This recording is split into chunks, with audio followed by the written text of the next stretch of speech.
رسول النبی الامین المکین الحنین الکریم الرؤوف الرحیم اما بعد اعوذ باللہ من الشیطان الرجیم بسم اللہ الرحمن الرحیم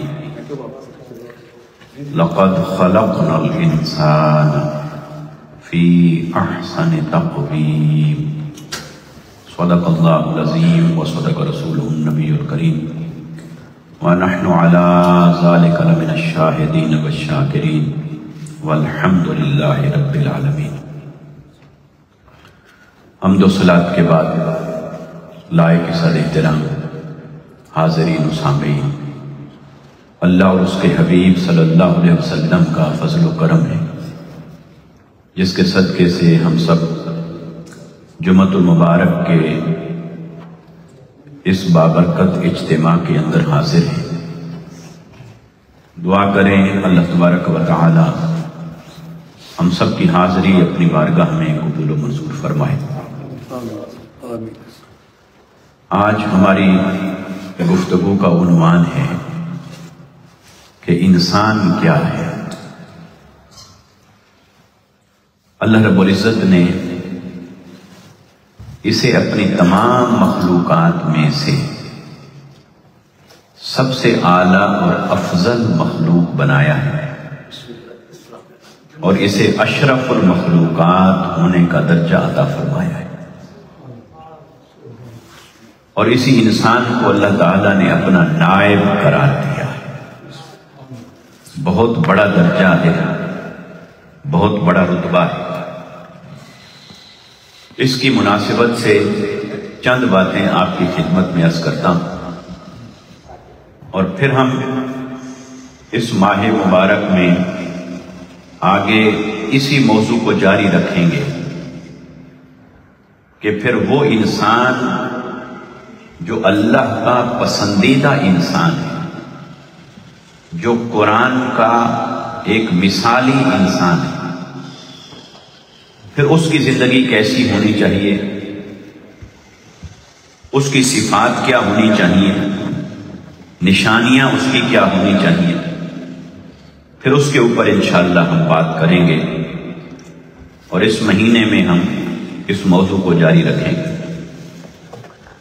تو آج جو سب سے پہلی گفتگو آپ کی خدمت میں عرض کرنا چاہتا ہوں کہ انسان کیا ہے۔ انسان کو اللہ تبارک و تعالی نے اپنا راز بنایا۔ ایک حدیث مبارکہ ہے، حدیث قدسی۔ اللہ تبارک و تعالی فرماتا ہے کہ الانسان سری وانا سرہ، انسان میرا راز ہے اور میں انسان کا راز ہوں۔ یہ جو بندے اور رب کے درمیان رشتہ ہے، انسان اور ہمارے خالق کے درمیان یہ جو رشتہ ہے، یہ کو تھوڑی سی یہ آواز اور کم کریں۔ ابھی تو میں خطاب شروع کر رہا ہوں نا، ابھی تو آواز میری اپنی اونچی جائے گی، اس کو اور تھوڑا کم رکھیں آواز کو۔ یہ گھڑی ہے کسی صاحب کی باہر ملی۔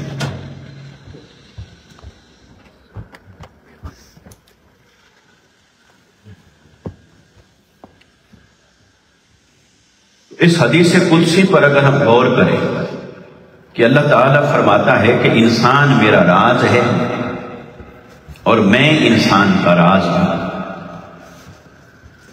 راز سب سے قیمتی شے کو کہا جاتا ہے اور سب سے پیاری شے کو کہا جاتا ہے۔ اللہ تبارک و تعالیٰ نے انسان کو جو مقام اور مرتبہ عطا فرمایا ہے وہ بہت بلند رتبہ ہے، اور اس کے بارے میں جو ہمیں قرآن مجید فرقان حمید کی سب سے قطعی دلیل میسر آتی ہے وہ جب اللہ تعالیٰ نے فرشتوں سے مکالمہ فرمایا انسان کے بارے میں۔ حضرت آدم علیہ السلام کی خلافت اور نیابت کا معاملہ تھا، اور اللہ تعالیٰ نے تمام فرشتوں کو اور ملائکہ کو بلایا اور اللہ تعالیٰ نے اسے سورہ البقرہ کے اندر بیان فرمایا. فرمایا اذ قال ربک للملائکۃ انی جاعل فی الارض خلیفہ. اے حبیب صلی اللہ علیہ وسلم آپ یاد کیجئے جب آپ کے رب نے فرشتوں سے یہ فرمایا تھا کہ میں زمین کے اندر اپنا نائب اور خلیفہ بنانے والا ہوں. تو اس سے ہمیں پتہ چلا کہ اللہ تعالیٰ نے آدم علیہ السلام کو بنایا ہی اس لیے تھا کہ انہیں زمین پر بھیجنا ہے. جب بنایا ہی اس لیے تھا کہ زمین پر بھیجنا ہے اور زمین پر انہیں اپنا نائب بنانا ہے، اور یہ بات اللہ تعالیٰ فرشتوں کے سامنے فرما رہے ہیں کہ میں اس انسان کو فی الارض زمین کے اندر اپنا نائب اور خلیفہ بنانے والا ہوں.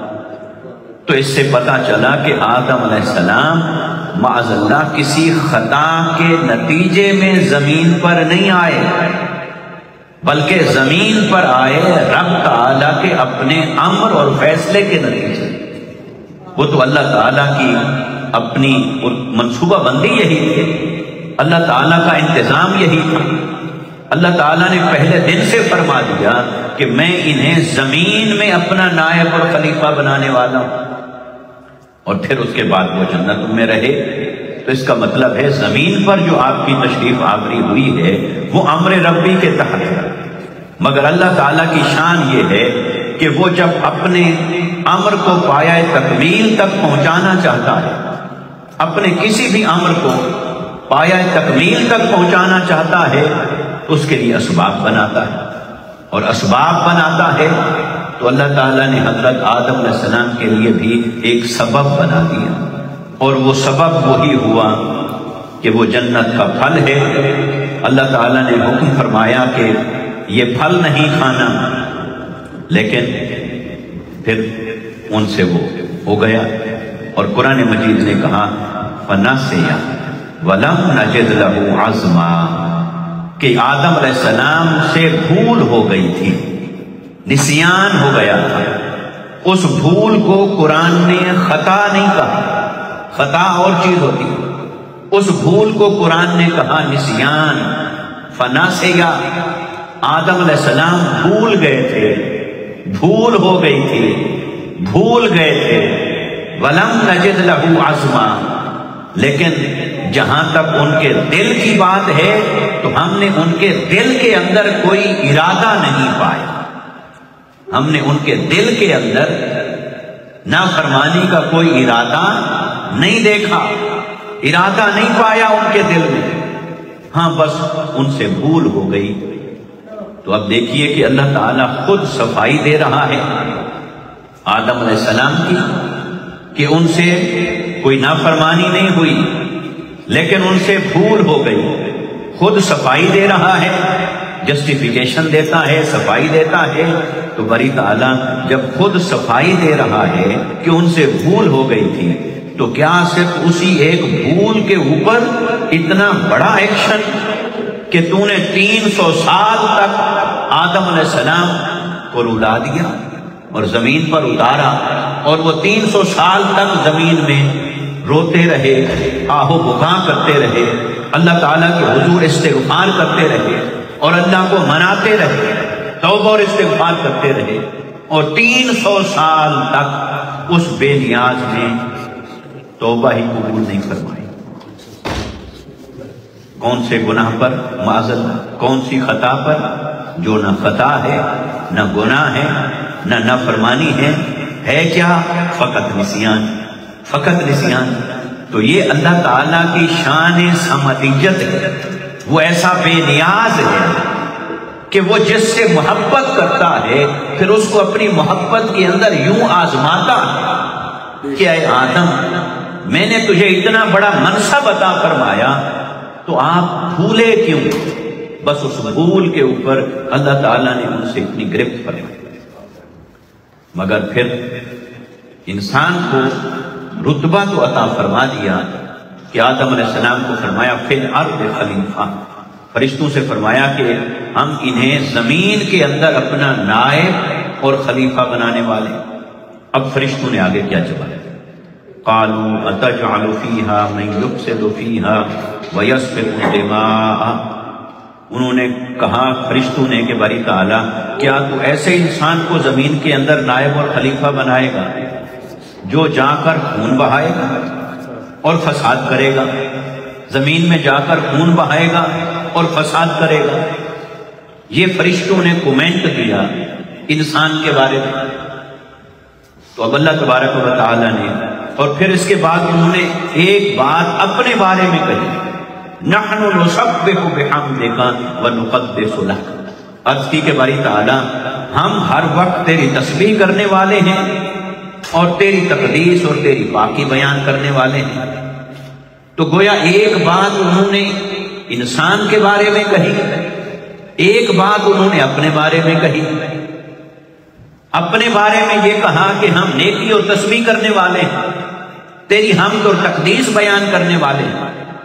اور آدم علیہ السلام تو اشارہ تھے، مگر انسان کے بارے میں یہ کہا کہ انسان زمین کے اندر فساد کرے گا اور خون بہائے گا۔ تو اللہ تعالیٰ نے ان کی ساری بات سن لی۔ اس کے بعد فرمایا انی اعلم ما لا تعلمون۔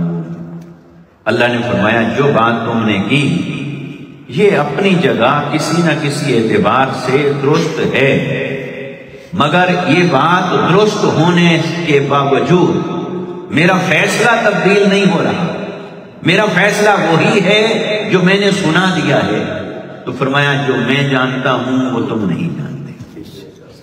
تو گویا تم اس انسان کے بارے میں جو جتنا جانتے ہو اس کو اللہ نے نفی نہیں فرمایا کہ یہ تم نے غلط کہا کہ انسان دنیا میں جانے کے بعد فتنہ و فساد نہیں کرے گا، قتل و غارت نہیں کرے گا، یہ نافرمانی نہیں کرے گا۔ یہ اللہ تعالیٰ نے انسان کی صفائی نہیں دی، مگر فرمایا کہ جتنی بات تم کر رہے ہو یہ انسان کی زندگی کا حصہ ہوگی، لیکن انسان کچھ اور بھی ہوں گے، انسانوں کے اندر کچھ اور بھی جوہر ہے، ان کے اندر میں نے کچھ اور شان بھی رکھی ہے، اس انسان کے اندر میں نے کچھ اور صفات اور عظمت بھی رکھی ہے جو ابھی تمہاری نظروں سے اوجھل ہے۔ تو فرمایا اس انسان کے بارے میں کچھ اور چیزیں بھی ہیں جو میں جانتا ہوں وہ تم نہیں جانتے۔ اور وہ چیزیں کیا تھیں؟ وہ یعنی مثبت چیزیں۔ فرشتوں نے ایک چیز بیان کر دی تو اللہ تبارک و تعالیٰ نے انہیں جواب دے دیا۔ اب یہاں سے جو آدم علیہ السلام کے بارے میں سب سے پہلی چیز جس کا قرآن نے ہمیں بتایا ہے وہ ہے نسیان۔ فنا سے یا نسیان ہو گیا، فنا سے یا نسیان ہو گیا۔ اب ہم آتے ہیں لفظ انسان کے اوپر۔ تو یہ جو لفظ انسان اس کے بارے میں اہل لغت کہتے ہیں، ڈکشنری کے مطابق اس کے میننگ کیا ہے، اس کا اوریجنل کیا ہے، اوریجن کیا ہے، ٹیکسٹ کے اعتبار سے معنی کیا ہے اس کا، تو وہ کہتے ہیں کہ یہ لفظ جو ہے اس کے بارے میں تین امکان ہیں۔ یا تو یہ نسیان سے بنا ہے، یا یہ انس سے بنا ہے، یا یہ ایناس سے بنا ہے۔ انسان کا لفظ یا تو نسیان سے بنا ہے، یا یہ انس سے بنا ہے، یا ایناس اس سے بنا ہے۔ اب ان تینوں کا اگر ہم معنی دیکھیں اور پھر انسان کے کریکٹر پر، انسان کی شخصیت پر اس کا جو امپیکٹ ہے پھر اس کے اوپر اگر ہم غور کریں تو انسان کا لفظ اگر بنا ہے نسیان سے تو پھر انسان کا معنی ہے بھول جانے والا۔ گویا انسان ایسی مخلوق کو کہا جائے گا جس کے اندر بھول جانے کی صفت ہے، جو بھول جاتا ہے تو بھول جانے والے کو انسان کہتے ہیں۔ تو انسان کے اندر اللہ تبارک و تعالیٰ نے یاداشت کو تو رکھا ہے، اس کی میموری ہے، یاداشت ہے، مگر اس یاداشت اور میموری کے ساتھ اللہ تعالیٰ نے اس انسان کے اندر نسیان کو رکھا ہے کہ یہ بھول جاتا ہے۔ اب یہ بھول جانا ایک اللہ کی رحمت بھی ہے اور ایک آزمائش بھی ہے۔ آپ اگر غور کریں کہ انسان کے اندر اگر بھول جانے کی صفت نہ ہوتی تو پھر وہ اپنے غم بھی کبھی نہ بھلا سکتا، اپنے دکھ بھی کبھی نہ بھلا سکتا، اس کے ساتھ کسی نے زیادتی کر دی، اس زیادتی کرنے والے کو بھی کبھی نہ بھلاتا، دکھ دینے والے کو بھی کبھی نہ بھلاتا، ظلم کرنے والے کو بھی کبھی نہ بھلاتا۔ پھر اس کی زندگی میں جتنی تلخیاں گزری تھیں ان تلخیوں کو بھی وہ کبھی نہ بھلاتا۔ تو اگر انسان بھولنے والا نہ ہوتا اور سب کچھ اسے ہر وقت یاد رہتا تو پھر انسان کی زندگی میں جو دکھ ہونے تھے، جو پریشانیاں تھیں، جو مصائب اور آلام تھے، جو ناپسندیدہ چیزیں تھیں، جو واقعات گزر گئے تھے، پھر انسان ان کو کبھی بھلا نہ سکتا، اور اگر ان کو بھلانے کے قابل نہ ہوتا تو انسان کبھی مسکرا بھی نہ سکتا۔ اس کی زندگی میں پھر خوشی نہ آتی، پھر اس کی زندگی میں خوشی نہ آتی تو وہ اللہ کا شکر بھی ادا نہ کرتا، پھر وہ یہی کہتا رہتا میرے ساتھ تو یہ دکھ ہوا، یہ ظلم ہوا، فلاں نے یہ زیادتی کی، فلاں نے یہ کی۔ تو اللہ تبارک و تعالیٰ نے انسان کے اوپر یہ رحمت فرما دی کہ اس کے اندر میموری کو رکھا، یاداشت کو رکھا، یاد کرنے کی طاقت اس کو عطا فرمائی، پھر اسے بھول جانے کی صفت میں مبتلا فرما دیا، تاکہ اے بندے یہ بھول جانا تیری زندگی کے لیے ضروری ہوگا، تیری خوشی کے لیے ضروری ہوگا۔ بہت ساری چیزیں تجھے زندگی میں بھلانی ہوں گی، انہیں بھولے گا تو میرا شکر ادا کرے گا۔ تو لہٰذا اس بھول کو بھی اللہ تعالیٰ نے انسان کے لیے در حقیقت ایک رحمت بنایا، ایک رحمت بنایا۔ اس کی آپ مثال ایسے سمجھ سکتے ہیں جیسے ہمارے پاس کرنسی ہو، پیسے ہو، کرونے ہو، کرنسی ہو۔ اب وہ کرنسی جو ہے نا اس کا ایک پازیٹیو ہے، ایک نیگیٹو ہے۔ پازیٹیو کیا ہے؟ وہ آپ کی ضرورت ہے، کھانے پینے کی چیزیں ہیں، رہنے کے لیے مکان خریدنا ہے، سفر کے لیے گاڑی لینی ہے، کھانے پینے کے لیے کوئی چیز خریدنی ہے، علاج معالجہ کرنا ہے، تو وہ اگر پیسے کا استعمال ضرورتوں کے لیے ہو تو وہ اچھا ہے۔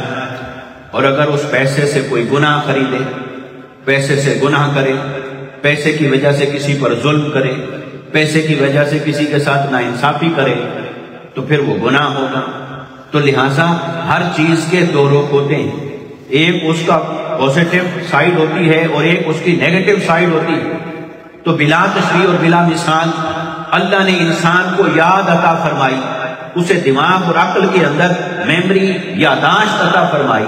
اب اس کا مثبت رخ کیا ہے کہ وہ اللہ کو یاد کرے، وہ اپنی آخرت کو یاد کرے، اور اس یاد کرنے کے ساتھ جو بھول جانے کی صفت رکھتی، وہ بھول جانا اس لیے رکھ دیا ہے تاکہ انسان کی زندگی کے اندر بہت ساری ایسی چیزیں ہوں گی جسے وہ بھلائے گا تو زندگی کا قدم آگے بڑھائے گا، اور اگر بھلائے گا نہیں تو آگے نہیں بڑھے گا۔ تو اللہ نے اس بھول کو بھی انسان کی زندگی کے اندر رکھا، مگر اب انسان نے اس کا استعمال کیسے کرنا ہے، اس کا یوز کیسے کرنا ہے۔ اب اگر کوئی شخص جس کو بھلانا تھا اسے یاد رکھے اور جسے یاد رکھنا تھا اسے بھلا دے، یعنی اس کا استعمال غلط ہو گیا۔ جیسے میں نے کرنسی کی آپ کو مثال دی، اب اس کا استعمال غلط ہو جائے تو اس سے وہ کرنسی تو بری نہیں ہے، استعمال برا ہو گیا۔ ایسے بلا تشریح اور بلا مثال اللہ نے انسان کو دو چیزیں عطا فرمائی، ایک نعمت عطا فرمائی یاد رکھنے کی، ایک نعمت عطا فرمائی بھول جانے کی۔ اب یہ یاد رکھنا کہاں استعمال کرنا ہے اور بھول جانے کو کہاں استعمال کرنا ہے، یہ اللہ نے انسان کے لیے آزمائش رکھی، انسان نے یہ فیصلہ کرنا ہے۔ اب انسان کے اندر بھول کو رکھا تو بھلانا کس کو تھا؟ بھول جانا ہے غم کو، بھول جانا ہے پریشانی کو، بھول جانا ہے دکھوں کو، بھول جانا ہے کسی کی زیادتی کو، بھول جانا ہے کسی کی دشمنی کو، بھول جانا ہے کسی کی عداوت کو کہ معاف کرنے والے بنے۔ لیکن یاد کس شے کو رکھنا ہے؟ سب سے پہلے رب کو یاد رکھنا ہے، وہ بنانے والا ہے، اس نے کس مقصد کے لیے ہمیں بھیجا ہے اس مقصد کو یاد رکھنا ہے، اس نے جو ہدایت عطا فرمائی اس ہدایت کو یاد رکھنا ہے۔ کسی نے ہمارے اوپر احسان کیا اس احسان کو یاد رکھنا ہے، کسی نے ہمارے ساتھ بھلائی کی اس بھلائی کو یاد رکھنا ہے، کسی کے ساتھ رشتہ ہے اس رشتے کو یاد رکھنا ہے، اس کا بھرم رکھنا ہے۔ تو اللہ تبارک و تعالی نے انسان کو یاداشت عطا فرمائی، پھر اسے بھول عطا فرمائی. تو بھول کا بھی ایک محل ہے، یاد کا بھی ایک محل ہے.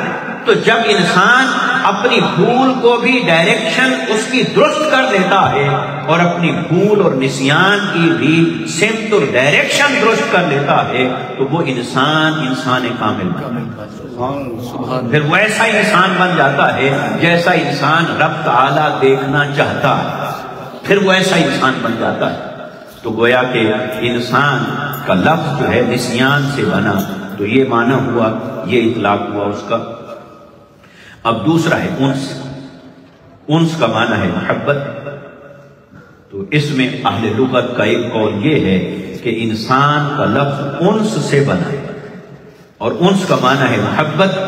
تو انسان کا معنی ہوا محبت کرنے والا، کہ جس کے اندر اللہ نے انس کو رکھا ہے. اب انسیت ہے انسان کے اندر، انس کرنا ہے. کوئی انسان پورے زمین پر ایسا نہیں ہے کہ جو کسی نہ کسی شے سے انس نہ کرتا.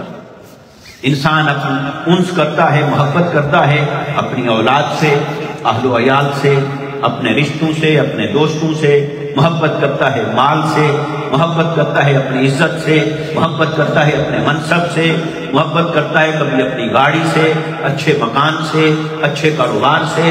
وہ محبتیں ہیں، انسان کی محبتیں ہیں. انسان محبت کرتا ہے. یعنی روئے زمین پر کوئی انسان ایسا نہیں ہوگا کہ جس کے اندر انس نہ ہو. انس کو اللہ تعالیٰ نے اس کی فطرت کے اندر رکھا. تو جب اس انس کو اللہ نے انسان کی فطرت کے اندر رکھا پھر اسے پیمانہ دے دیا. اس انس کو کہاں استعمال کرنا ہے اور کہاں نہیں کرنا، وہ فارمولہ اللہ تعالیٰ نے دے دیا. فارمولہ دے دیا، اور جو اس فارمولے پہ چلے گا اور اپنے انس کو اسی ڈائریکشن میں رکھے گا، اپنی محبت کو اسی سمت میں رکھے گا، اپنی محبت کا وہی استعمال رکھے گا جو اسے بنانے والے نے عطا فرما دیا ہے، تو پھر اس کی محبت بھی اس کے لیے نعمت بن جاتی ہے. اور اگر اس رخ سے محبت کو ہٹا دے گا تو پھر وہی محبت اس کے لیے وبال بن جائے گی. تو آپ دیکھیں نا، آج آپ موبائل خریدتے ہیں، آپ کہتے ہیں جی یہ فلاں کمپنی کا موبائل ہے، اس نے اس کی ایک گائیڈ بھی ساتھ دی ہے. وہ مینوفیکچرر ہے، مینوفیکچرر نے اس کی ایک گائیڈ لائن دی ہے کہ بھی اس کو استعمال کیسے کرنا ہے. اس میں یہ مسئلہ آ جائے تو یہ ایسے کرنا ہے، یہ مسئلہ آئے تو ایسے کرنا ہے، اور یہ اس کا استعمال کرنا ہے. تو انسان کیسے اپنے رب کو بلا سکتا ہے کہ آج کوئی مشین ہے، کوئی ڈیوائس ہے، کوئی گاڑی ہے، اس کے مینوفیکچرر کو تو ہم اتنی اہمیت دیں کہ ہم کہیں گے اس کا بنانے والا ہے، جیسا اس نے کہا ہے ویسا کرنا پڑے گا. تو پھر انسان کا بھی تو کوئی مینوفیکچرر ہے، انسان کا بھی تو کریٹر ہے، بنانے والا ہے. تو انسان کا بنانے والا جو ہمارا رب ہے، اس رب نے بھی انسان کے لیے ایک گائیڈ بھیجی ہے. وہ اللہ کی وحی ہے، وہ قرآن ہے. وہ پہلے تورات تھی، وہ زبور تھی، وہ انجیل تھی، وہ صحیفے تھے. اللہ نے نبیوں کو بھیجا، یعنی اللہ نے اپنی طرف سے گائیڈ بھی بھیجی، پھر انسٹرکٹر بھی بھیجے، پھر انسان کو پڑھایا، سکھایا، سمجھایا اور کہا کہ اے بندے، تیرا بنانے والا میں ہوں، تو مجھے ہی پتا ہے کہ تجھے کیسے چلانا ہے، لہٰذا یہ کتاب ہدایت ہے، میں نے تیرے لیے بھیج دی ہے. تو اللہ تعالیٰ نے اس کتاب ہدایت کے ذریعے سے انسان کو نسیان کے بارے میں بھی رہنمائی دے دی اور انس کے بارے میں بھی رہنمائی دے دی، اور انس کے بارے میں بتا دیا کہ میں نے تیرے دل کے اندر جو محبت کرنے کا ایک جذبہ رکھا ہے، ایک فطرت رکھی ہے، یہ محبت تم نے اللہ سے کرنی ہے، یہ محبت اللہ کے رسول سے کرنی ہے، یہ محبت تم نے اللہ کے نیک اور مقرب بندوں سے کرنی ہے، یہ محبت تجھے نیک عمل سے ہونی چاہیے، یہ محبت تجھے سجدے سے ہونی چاہیے، یہ محبت تمہیں تسبیح اور رکوع سے ہونی چاہیے، یہ محبت تمہیں نیک اعمال سے ہونی چاہیے، یہ محبت تمہیں اللہ کی ذات سے ہونی چاہیے. ہاں، اس محبت کو کبھی نفس کے لیے استعمال نہ کرنا، اس محبت کو کبھی شہوت کے لیے استعمال نہ کرنا، اس محبت کی فطرت کو، اس محبت کی ودیت اور فطرت کو کبھی مس یوز نہ کرنا، تو اللہ تعالیٰ نے جیسے انسان کو نسیان کے بارے میں سمجھا دیا ہے، ایسے انس کے بارے میں بھی بتا دیا ہے کہ مجھ سے اور میری بتائی ہوئی چیزوں سے محبت کرو گے تو انسان کامل بنو گے، اور اگر اس انس کا تم نے مس یوز کرنا شروع کر دیا تو پھر انسان کامل نہیں بن سکے۔ اور تیسری چیز ہے ایناس، اور ایناس کا مطلب ہے حاصل کرنا، پا لینا، پا لینے کو کہتے ہیں ایناس، حاصل کر لینا۔ یہ بھی اللہ تعالیٰ نے انسان کے اندر فطرت رکھی۔ کوئی انسان ایسا نہیں زندگی کے اندر جس کے اندر جستجو نہ ہو، وہ کچھ حاصل کرنا چاہتا ہے، وہ کچھ پانا چاہتا ہے، وہ کچھ پانا چاہتا ہے، حاصل کرنا چاہتا ہے۔ ہر انسان اللہ تعالیٰ نے یہ اس کے اندر طاقت بھی رکھی، یہ پوٹینشل رکھا، یہ صلاحیت رکھی کہ وہ کچھ پانا چاہتا ہے اور پانے کی جستجو میں رہتا ہے۔ صبح گھر سے نکل جاتا ہے، کچھ پانا چاہتا ہے، شام تک کام کرتا ہے، کچھ پانا چاہتا ہے، کبھی راتوں کو بھی کام کرتا ہے، کچھ پانا چاہتا ہے۔ تو اللہ تعالیٰ نے انسان کے اندر یہ فطرت رکھی، یہ طاقت اور صلاحیت رکھی کہ وہ کچھ پانا چاہتا ہے، مگر ساتھ گائیڈ اتار دی، قرآن میں بتا دیا کس شے کو پانے کی کوشش کرنی ہے اور کس شے کو پانے کی کوشش نہیں کرنی۔ تو یہ بھی اللہ تعالیٰ نے انسان کو ساتھ سکھا دیا۔ تو دوستو، یہ تین انسان کے مشتق ہو سکتے ہیں کہ یا تو انسان کا لفظ بنا ہے نسیان سے، تو اللہ نے ہمیں گائیڈ کر دیا، یا بنا ہے انس سے تو اللہ نے ہمیں ہدایت عطا فرما دی، اور یا بنا ہے ایناس سے تو اللہ نے ہمیں ہدایت عطا فرما دی۔ اب انسان نے کوشش کرنی ہے کہ وہ انسان کامل بنے، کہ فرشتوں نے جو پہلے دن کہا تھا اللہ تعالیٰ کی بارگاہ میں کہ باری تعالیٰ یہ انسان فساد کرے گا، قتل کرے گا، خون بہائے گا، اور اللہ نے فرمایا نہیں، یہ تم نے انسان کا ایک آسپیکٹ دیکھا ہے، ہر انسان ایسا نہیں ہوگا۔ تم جو میرے بندے بن جائیں، میری راہ پر چلنے والے انسان بن جائیں، ان کو دیکھنا وہ راتوں کو سجدہ بھی کرتے ہوں گے، وہ دن بھر میری تسبیح اور حمد بھی بیان کریں گے، وہ مخلوق سے حسن سلوک کرنے والے بھی ہوں گے، وہ میری راہ میں جان دینے والے بنیں گے، وہ میری دین کی خاطر مال لٹانے والے بنیں گے۔ ہر انسان ویسا نہیں جو پکچر تم دیکھ رہے ہو، کچھ وہ بھی انسان ہیں جن کی پکچر میں دیکھ رہا ہوں کہ وہ راتوں کو اٹھ کر کیسے میری عبادت اور بندگی کریں گے، کیسے ان کا دل میری محبت میں سرشار ہوگا، کیسے ان کا دل میرے حبیب صلی اللہ علیہ وسلم کی محبت میں سرشار ہوگا۔ تو لہٰذا انسان کا ایک رخ نہ دیکھو، دوسرا بھی دیکھو۔ تو اللہ تعالیٰ نے فرمایا انی اعلم ما لا تعلمون، اس انسان کے بارے میں جو میں جانتا ہوں وہ تم نہیں جانتے۔